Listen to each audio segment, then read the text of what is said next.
सवेरे प्रेयर में, दोपहर प्रेयर में, रात प्रेयर में, तो ऑटोमेटिकली आपकी स्पिरिट जो है वो मनन वाले डिपार्टमेंट में चली जाती, वो मनन करना शुरू करती और एंजल्स के लिए रास्ते खुल जाते हैं कि वो आराम से आपकी लाइफ में विजिट करें और आपकी जरूरत को पूरा करें। दोस्तों, परमेश्वर के ओर से हर एक विश्वासी को एक सरदूत दिया जाता है जो उस विश्वासी का सुरक्षा और उसकी सहायता करता है। बाइबल में हम सरदूत को खतरनाक काम करते हुए देखते हैं। कभी ये परमेश्वर के लोगों को उनके दुश्मनों से बचाते थे, कभी ये परमेश्वर के संदेश को लोगों के पास लेकर आते थे। जब जब किसी के जीवन में या फिर किसी देश, नगर या महलों में कभी चेंज यानी बदलाव आने वाला होता है, तब तब हम सरदूत को लोगों के जीवन में काम करते देखते हैं। जब भी आपके जीवन में कोई नया मोड़ या नया ब्लेसिंग आने वाली होती है, तो सरदूत ही उसी ब्लेसिंग को, उस आशीष को आपके जीवन में लेकर आते हैं। बाइबल से प्रार्थना करेंगे, उसका 1% भी चांस नहीं है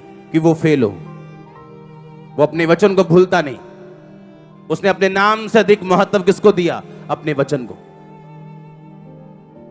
करना ऐसा काम, करना ऐसा, हाँ, क्योंकि मेरे प्रेयर पॉइंट्स आपसे अलग हैं, आपके अलग हैं, मेरे अलग हैं। अपने प्रेयर पॉइंट्स लिखना, आपको क्या चाहिए उसके विषय में बाइबल के वचन ढूंढना, उनसे प्रार्थना करना। कुछ भी लाइफ में ऑटोमेटिकली या कोइंसिडेंस के साथ नहीं होता, चाहे वो किसी जॉब या बिजनेस के आशीष हो, चाहे बेबी ब्लेसिंग हो, सरदूत ही उन ब्लेसिंग को आपके जीवन में लेकर आते हैं। पर अब सवाल यह है कि सरदूत को भेजता कौन है?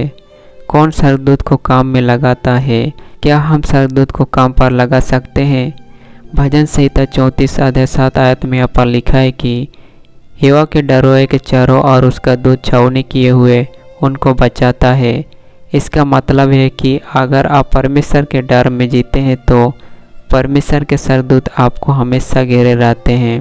यहोवा का डर मानने का मतलब यह नहीं है कि यहोवा परमेश्वर से डर के मारे कांपना। परमेश्वर के डर का मतलब यह है कि परमेश्वर के वचन की इज्जत करना, परमेश्वर के वचन के अनुसार अपने जीवन को व्यतीत करना। बाइबल बताता है कि जब इजराइल पर असूरियों के राजा ने हमला करने की सोची थी, तो परमेश्वर के एक सरदूत ने 1,85,000 असूरियों को एक ही रात में मार गिराया था। बाइबल में प्रकाशित वाक्य 20 अध्याय 2 आयत में यहाँ पर लिखा है कि आने वाले समय में भी एक ही सरदूत होगा जो शैतान को पकड़ेगा और जंजीर के साथ बंद कर कैद कर देगा। पर क्या एक विश्वासी के लिए परमेश्वर ने एक ही सरदूत को ठहराया है? नहीं।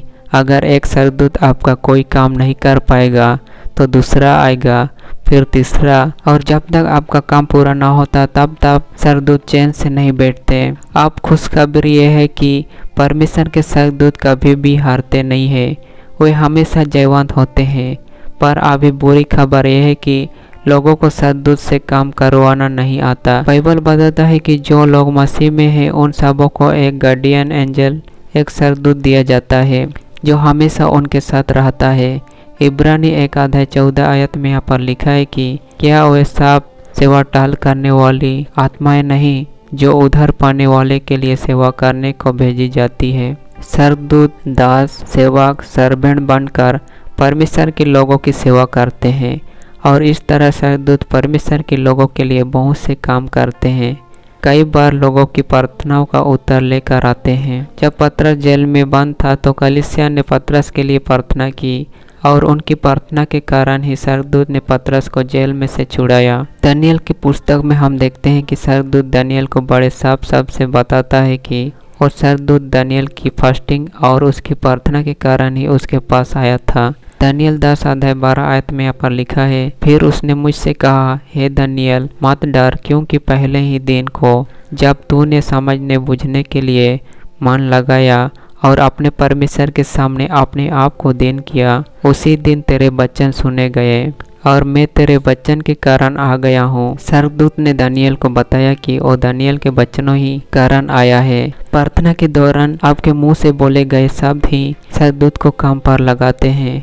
पर वो शब्द और वचन कौन सी होनी चाहिए कि सरदूत आपके प्रार्थना के ऊपर काम करने के लिए जुट जाए। भजन संहिता 103 अध्याय 20 आयत में पर लिखा है कि यहोवा के दूतों, तुम जो बड़े वीर हो और उसका वचन सुनकर उसको पूरा करते हो, उसको धन्य कहो। इस वचन में लिखा है कि स्वर्गदूत परमेश्वर का वचन सुनकर फिर परमेश्वर का काम करते हैं। बाइबल परमेश्वर का वचन है और बाइबल अपने आप बोलती नहीं है। बाइबल की कोई आवाज़ नहीं है जिसे स्वर्गदूत सुन सके। बाइबल की आवाज़ हम है, परमेश्वर के वचन की आवाज़ हम है।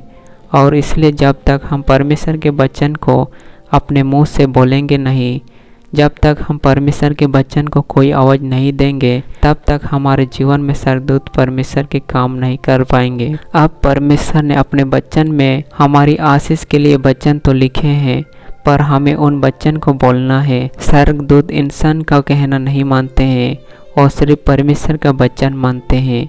परमेश्वर का वचन का आवाज़ को सुनते हैं और बिना परमेश्वर के वचन के वो कुछ नहीं करते हैं। इसलिए दोस्तों, आप हर समय परमेश्वर के वचन को मनन करें, परमेश्वर के वचन से प्रार्थना करें। परमेश्वर आप सबको आशीष दे।